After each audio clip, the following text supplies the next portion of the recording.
Ladies and gentlemen, welcome back to another edition of the Inner Changemaker. I got with us the one, the only, JLD in the house, Mr. John Lee Dumas. Welcome to the show, brother.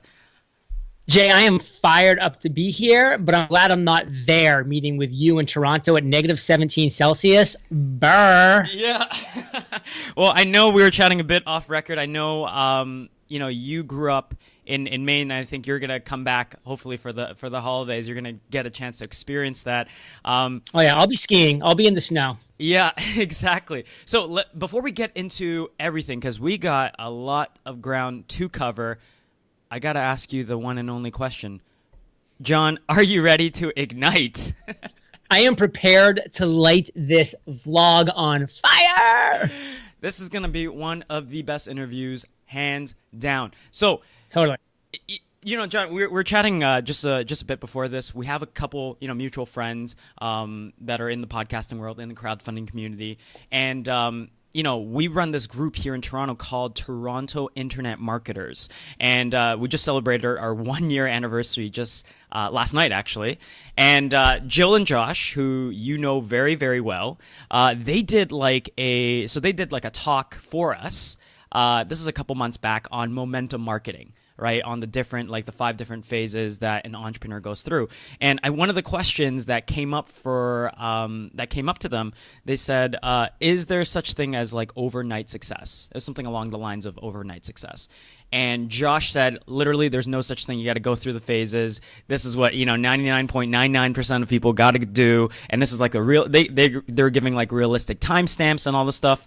And then he said, there is, however, one person that I could think of that resembles the closest thing to overnight success, and his name goes by John Lee Dumas. And that started this whole other sequencing things. Well, I'm kind of curious. Let's keep going down that road. What were the sequencing things that started? I mean, people were like, well, what do you mean? Like, how did he do it? Like, it was kind of like a sequencing of questions, right? So why do you think he said that? Because I know you guys have a really close relationship, but why do you think he said you represented the closest thing he's ever seen to overnight success? Okay, well, a couple things first. Number one, I definitely agree with the comment that an overnight success is 10 years in the making. Yep. I really do believe that. It is absolutely the process. And I do believe that people who are those, actual overnight successes, which typically is just a lottery winner, something along those lines, where people literally just overnight went from nothing to everything.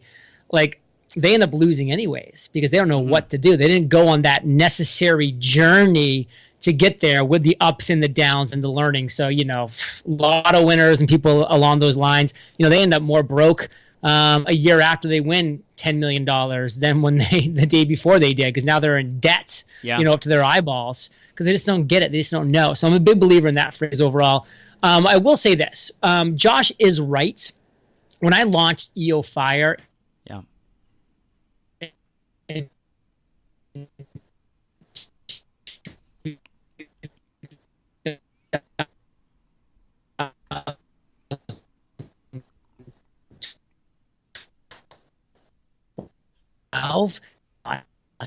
lucky. I did. I just got lucky. So what happened, that was that perfect confluence of events? Well, I just launched the right show at the right time, meaning it was 2012. There was this built-up need and desire for a very high quantity show with decent quality. And by quality, decently, I mean, I'm going to be the first to admit my show wasn't high quality when I first launched it. The audio quality was high, but I was bad. I was just a bad host. Luckily, I brought on really inspiring entrepreneurs. So at least, 3/4 of the show when they were talking was good. And the 25% that I was talking, sucked. But at least, most of the show was good. And I just kept getting a little bit better every single time. But when I launched my show, all the market was working for me. The people were waiting for a daily show. They wanted more access to people like Tim Ferriss, Barbara Corcoran, Chris Brogan that I was interviewing out of the gates. Everybody who said yes to me because there just wasn't that many other shows doing it. So I started from day one. Episode 1, day 1, I got 3,000 listens that day. Those are insane numbers. You just don't see those numbers anymore. In fact, the average podcast, and this comes from Libsyn, which is the biggest aggregator of all media hosts in the world, the average podcast episode gets 132 listens. So, and that's not bad, by the way. Like, have you, Jay, like ever spoken in a room in front of 132 people where they were looking at you? Like, that's a lot of people. Yeah. Those are 250 eyeballs staring at you, you know, give or take a couple sets there. And that's a lot. So 3,000 was mind-blowing. And my show just kind of continued to grow from there. And because I got on early and I was that first mover advantage, so, you know, all of the shows that have come since have referred to my success, which builds me up. You know, Inc., Fast Company. I won, you know, Best of iTunes the first year I was out. So all of these things have continued to just build the momentum of what EOFire is, so that it makes it look like it's an overnight success, because the business itself is. The fact that I was able to take EOFire from nothing in September of 2012 to 6 figures a year later, that's an overnight success, period. And we've sustained that now for 4 years. We've grossed $10 million in revenue since launch. So absolutely all of those things, but those are the factors that I think added to it. Just a lot of luck. And you know what? If I launch EOFire today, Jay, doesn't succeed nearly at the level it succeeded when I launched back in 2012. And guess what? Maybe it doesn't succeed at all, because you need to be better now when you launch than I was back in 2012.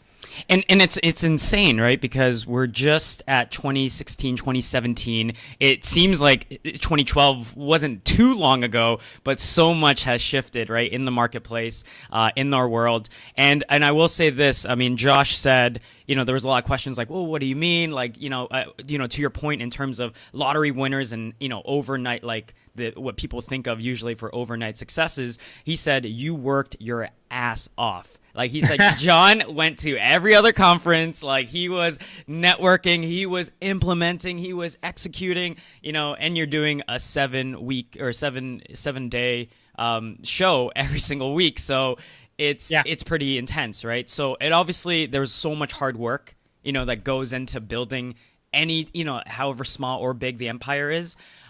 So it's just amazing to, you know, one, have you on and just, you know, share some time with us. Well, I want to make a key point on this note, because I think this is super important right here, is like when I made that comment a couple seconds ago, and I meant it, by the way, that if I launch EOFire this year, like in 2017, it fails, I mean it. But that wasn't meant to discourage people from anything. What that's meant to say is, what would I do now in 2017? Dude, I would sit and I would study and I would keep my finger on the pulse. I would wait for that next thing. Like, what's that next thing? Guys, because I was the land grabber of podcasting. I was the first mover advantage on podcasting. Yeah. What can you be the first mover of? What can you have that land grab of? But what's important is, while you're sitting around identifying the marketplace, is doing this, what we're doing right now. Like, Jay, like you're a lot better at Facebook Live because you've been doing these. And now it's just making you better. Like, if you just tried to day one pick up and do a Facebook Live, you wouldn't be as good as you are right now because you've been putting the work in. So you got to be putting the work in always. But just look for that next thing, like Snapchat, Instagram Stories, Facebook Live. People went and land grabbed that, and now they're crushing it. So what's that next big thing? Nobody knows. Just be ready for it and be building your skill sets around what you're excited by, so that when that perfect opportunity arises, crush it. Like Anchor.fm launched, and like some people were like, I didn't want to do a podcast because they just seemed like they had to be too long and this, but I can just grab my phone and just talk for 2 minutes and then hit send. That works. And so now people are crushing it on Anchor.fm. Like, good for them. Like, what's the next thing? I don't know, but get excited because it's out there. Yeah. Well, you know, John, it's, you know, there's so many, I've been to a couple like podcasting conferences, spoken at, you know, podcast movement, you know, with the market where it's at now. You know, one of the things I wanted to ask you is like, you know, is it like, where do people go? Like, if they want to launch a show, there's so many people that want to just have their message out there, share their story in a bigger way, like do the podcasting, but as you say, like also figure out what is also working in the market, because the marketplace is so different these days. Like, what would you do if you were starting out like brand new? Would you still have that hustle and apply it? Or how would you kind of like frame it for yourself? So what I would do every day is I would wake up and I would get out there. And by getting out there, I mean, I would get online. I would go out to these meetups like that you're talking about with the, Toronto internet marketers. I would engage with my community, both online and offline. And I would find people and I would see people who are doing things that inspire me. They're doing things and having success in areas that I want to do and have success in. And then I would, reach out to these people and study everything that I could about them. Like I would go find every interview they've ever done and watch them and study them and then try to deconstruct their path. Like I would actually try to reach out to them and be a mentee and say, hey, can I invest in myself and have you be my mentor and guide me on what you took? Because I want to be where you are right now, and I want to know the steps to get there. Yeah. So get out there, find people who you admire, who are doing things that you want to do and that you want to be, and reach out to them and figure out how you can learn from them. And guess what? I get emails daily about people that want to do that with me. But I don't do one-on-one mentoring anymore. But guess what? Because they were bold and reached out to me, I give them an amazing recommendation to a killer mentor who I mentored, and he can teach them everything that I could have taught them and even more in some ways, because this guy loves the one-on-one. Like I never loved it. I just did it because it was a good way to generate revenue back when I wasn't generating much revenue. But now that I no longer do those things, I have great recommendations. So even if the person says, no, I won't, follow back up with, well, can you recommend somebody that will? And likely that person will have a Rolodex that can be a great recommendation for you. So you just have to find out where it is you want to be and then just actually hustle every single day. And by hustle, I mean do the thing, like do the interviews, like do the Anchor FMs and just F up. Because when Anchor AM launches and it's twice as good as Anchor FM, you've already been cutting your teeth on a platform where you were bad, but now you're going to launch and be okay or maybe a little bit good because you've been doing the thing. Yeah. Really quick, you mentioned Anchor. What are some of the things that you see that's new kind of in the marketplace? I know I saw something like Anchor a little while back, which was like the kind of like a voice Twitter almost. That was kind of like my understanding of it. Clamor. Another one. Yeah. So what are some of the things that you're paying attention to that you think are very interesting in the marketplace? So I think in the marketplace right now, the three things that are most interesting to me, or the four things, to be honest, is podcasting is definitely still one of them, because I think that having the intimate relationship that you can have with somebody who puts the earbud in their ear and goes out for a cold, Toronto walk for 25 minutes, and it's just you, the host, their guest, and that's it. And that's connection right there. You don't get that kind of engagement. You don't get that kind of attention anywhere else. Facebook Live, I think, is phenomenal. I think there's some great things going on there. I'm experimenting with things like Wirecast, so I can do this, have this video, but have it be on Facebook Live, which is really cool. Snapchat and Instagram Stories are things that are really exciting me right now that are doing really well. I'll be honest, I've mentioned Anchor FM and Clamor. They don't excite me, not for any good reasons, just because I can only, as a single human being, do so much. But I just don't feel like I need to add them to my plate because I've already established myself and my brands. Yeah. If I hadn't, I would probably explore those more because that might be a way to do just that. What do you know about Marco Polo? Have you anything about that? Marco Polo? The story? Or is this a social media? I don't even... Oh, no. Gary Vaynerchuk. I watch Daily V. Again, this is how I spend 10% of my day every single day consuming. Only 10%. The other 90% is producing. This is us producing right now. This is us creating, right? Yeah, creating, producing. 10% of my day, though, I dedicate to learning. So what's Marco Polo? I have no idea. I was actually asking you because I really don't know. But on the last 4 Daily V's, Gary Vaynerchuk's daily video show, he's mentioned Marco Polo, and I keep meaning to go check it out. I never have. So I was just like, is it something that all the cool kids know? Because if Jay of Toronto's Internet Marketing Club doesn't know, then it's not that cool. Yeah, I don't know what Gary. Sometimes Gary's, he goes on these rants. Sometimes it's not always, But listen, to show you that podcasting is still on fire, Tinder just launched a podcast called DTR. Do you know what DTR stands for? I was going to say down to... Yeah, because that was the Jersey Shore dirty thing. Right. DTR actually stands for Define the Relationship. Okay. I had to Google it because I've been in a committed relationship for 5 years now with Kate. So I actually I'm pre-dating apps. Like all I had back in the day was like Match and whatever else. What was the other one called? eHarmony. Okay. So I never lived in the world of Tinder and Bumble, and so I just hear the stories from my single friends on it. But yeah, Tinder just launched a podcast. And that's really to show you. I mean, I saw Tony Robbins launch the podcast earlier. So like Lena Dunham from Girls. What's that the other girl's name? Oh, Anna Faris. Anna Faris, yeah. She's crushing it. Her podcast is great. Like it just won podcast of the year or something. Of course, Tim Ferriss with his crushing success. it. Jeez, yeah. Absolute monster. So let's switch gears a little bit. I love that you mentioned all these different resources. By the way, if people are watching this and you know what Marco Polo is, let us know maybe in the comments section below, or send us a tweet and let us know what's going on. You ask a lot of people, one of your first questions, I think, is like, what's your biggest failure, right? You get people to kind of talk about what was their, rock bottom moment. I'm really curious, instead of asking you, like, what have you learned? What are maybe some patterns that you've seen from so many people? You've interviewed like over 1,500 people. Like when they share their biggest failures, and then as the interview progresses, what are some of the patterns that you observed from some of the best, like most successful people? What did they do in those moments of failures?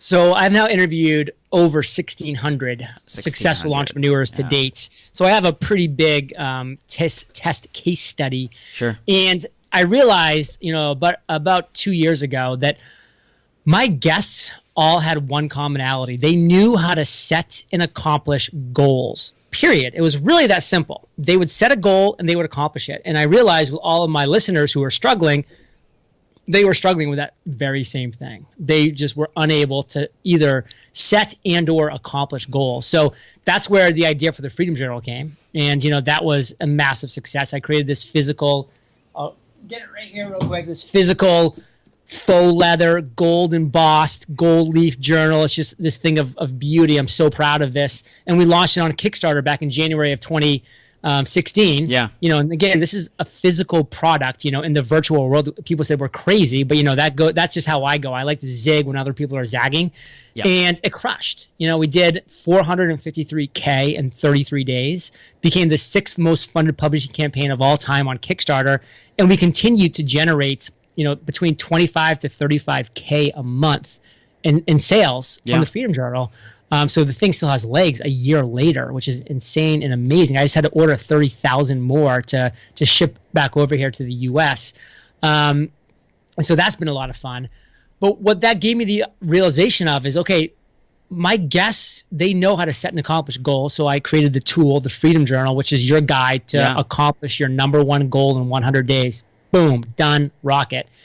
But then I kind of sat back over 2016 and said, okay, like, what are my strengths? My weaknesses are countless, like everybody. Like, we don't focus on our weaknesses, hopefully.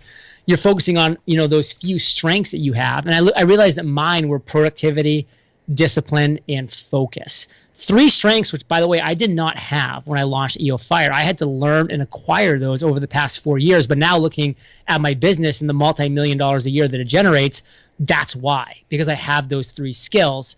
So I decided to create my next masterpiece, and I've titled it The Mastery Journal, which is all about you having a guide of mastering productivity, discipline, and focus in 100 days.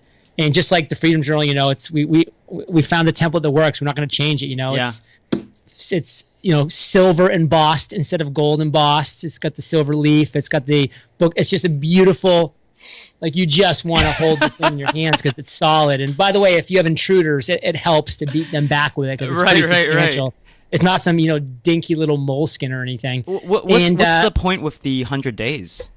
So if you don't, Parkinson's law, very simply, tasks will expand to the time allotted. So what does that mean? Well, most people never allot a time frame to any task, so the task just expands and then nothing ever happens because it just expands to infinity. So you have to set some kind of timestamp. And for me, I looked at the substantial things that I've accomplished in my life, like launching EOFire, even like writing this book, Podcasters Paradise, my podcasting community. They all took 100-ish days to come up and create and then launch. So I just knew that was a good time frame that you could really accomplish something of meaning. So to me, it just sounded right. It felt right. And that's where the idea of those 100 days came from. And that's why I'm excited to be, talking about and launching the Mastery Journal, because now it's finally me being able to talk about my 3 greatest strengths and how I've created like the tool to guide people in mastering these 3 strengths in 100 days. And I just poured myself into it. And on January 23rd of 2017, our Kickstarter campaign officially went live. And, I'm just excited about it. And if anybody wants to check it out and learn more, because we have videos and pictures and descriptions, themasteryjournal.com. Yeah, and if they can pick up if they wanted the Freedom Journal, I think it's freedomjournal.com. thefreedomjournal.com. And to me, I think when we're looking at the Fire Nation, the empire that you're building, I see like you're hyper disciplined. And even like on your I know on your interview days, right, you batch like 8 to 10, however many since interviews. We're doing a video Skype, how about I do this real quick? Why don't I show my screen real quick? Yeah, I mean, let's see this. This is today, my calendar. God. Do you see? For the people that are listening to this, it's literally every, I think, 20 minutes or so booked And this out. only gap right here that you're seeing is because I have an hour video with this guy, Sean Stevenson of the Model Health Show. Okay, yeah. But besides that, this is me. So I've already done 1, 2, 3, 4, 5, 6, 7. Here's my 8th and 9th because you're back to back. And then I have, still all these the rest of the day. So that's discipline. Yeah. And that's productive. And so how do you and I know people would love to pick up the Mastery Journal to kind of figure out some productivity, hacks for themselves and really hone in on their focus. What are some things if people are trying to kind of get to that next level for themselves and they, want to be more productive and have that greater focus? What are maybe some, common mistakes that you see people make when they talk about goal setting? Because, we're so close to the New Year's, kind of like New Year's resolution. And what are maybe some best practices?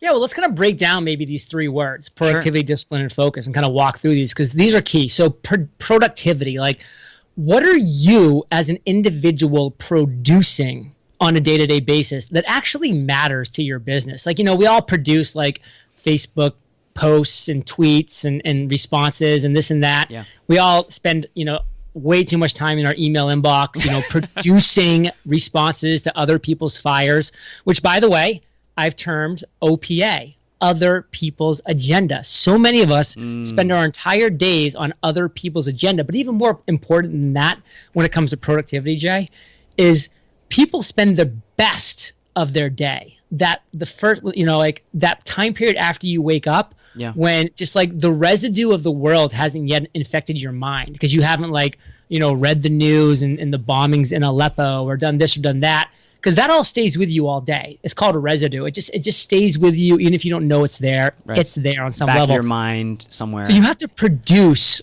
when the time is right for you. So don't start your day in other people's agenda, meaning in your email inbox, in your Facebook, Instagram, Twitter, Snapchat, none of those. Start your day producing what's going to move your business forward first. As Brian Tracy would say, eat that frog. Do the thing that is the most difficult but most rewarding part of your day for your business first. So that is you being productive, you producing content that actually matters. And that's where we start off in the Mastery Journal, by ensuring that you do that by insisting on a morning routine that we help you craft and create. And then, of course, we insist that you stick by. Then moving on to discipline. Again, this was something that was pounded into me in the Army. I was an officer for 8 years in the U.S. Army.